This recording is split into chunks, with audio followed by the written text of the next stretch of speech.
করছেন বান্ধের কাজ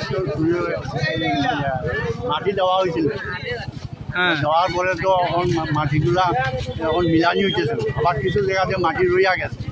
আমরা চাইছি যে মাটি মিলানি এবং মাটি ফালানি হয়েছে। আজকে বহুদিন ধরে আমরা রুগী লইয়া যাওয়া আসা, গ্যাসের সিলিন্ডার লইয়া যাইতে আইতে অসুবিধা হয়। সাধারণ মানুষ এদিকে যাইতে পারে না, বহু হিসিটা করিয়া বেশি টাকা দিয়ে যাইতে হয়। এটা কোন বান? হ্যাঁ, কোন বান এটা? তো আপনারা কি এই বিষয়টা জানাইছিলেন নি যারা ঠিকাদার কোন আছে যারা তারা কি কয় এই কথা হল কিন্তু ফালাই না, তার অপেক্ষা করিয়া আমরা মানে এখন আপনারা কি চাইবেন? এলাকাবাসী হিসাবে এখন কি চান? এলাকাবাসী চাইছে মাটি বর্গ বান্ধর উপরে আর মাটিটার মিলাইয়া দেওয়া লগিয়া। বহুদিন ধরে আমরা কষ্ট পাইতেছি।